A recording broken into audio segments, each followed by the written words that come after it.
அரைக்க போகிறேன். 3 பச்சை மிளகா, ஒரு வெங்காயம் நறுக்கியிருக்கேன். சட்னிக்கு இஞ்சியும் போட்டிருக்கேன் ஒரு கஷ்டம். வெங்காயம் வதங்கிடுச்சு. தக்காளி போட போகிறேன். ஒரு சின்ன தக்காளி, ஒரு தக்காளி நல்லா வதங்கணும்.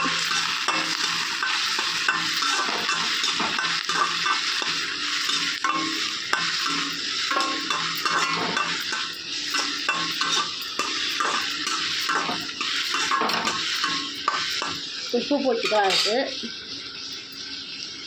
உப்பு கல் உப்பு போட்டிருக்கேன். நல்லா வதங்கட்டும். தக்காளி நல்லா வதங்கினி நடக்கலை ஒரு பிடி போடணும். அதில் தக்காளி வதங்கிட்டு காமிப்பாங்க பாருங்கள். தக்காளி வதங்கியாச்சு. ஒரு பிடி வேர்க்கடலை போட போகிறேன். ஒரு பிடி தான் போட போகிறேன். அது நல்லா வதங்கட்டும்.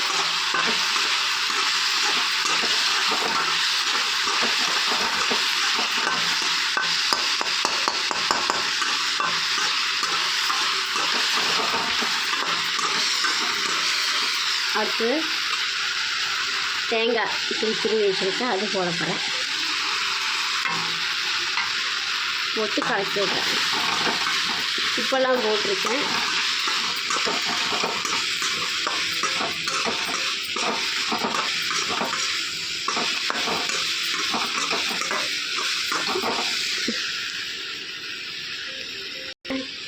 ஆறிட்டு அரைச்சி காமிக்கிறேன் உங்களுக்கு எப்படின்னு பாருங்கள். சட்னி அரைச்சாச்சு. உப்பு காரம் எல்லாம் கரெக்டாக இருக்குது எனக்கு. அடுத்து எண்ணெய் வச்சுருக்கேன். எண்ணெய் வச்சு கடுகு போட்டிருக்கேன். கடுகு வச்சுருக்கேன் காமிக்கிறேன். கருவேப்பிலை எடுத்து வச்சுருக்கேன் கொஞ்சம் ஒரு பிடி.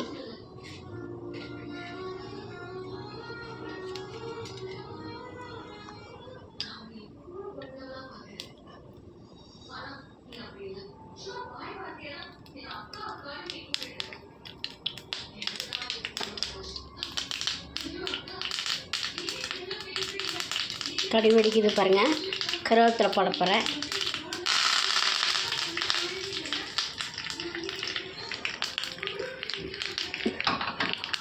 கருவேப்பிலை பொரிஞ்சாச்சு. தாளித்து கொட்ட போகிறேன்.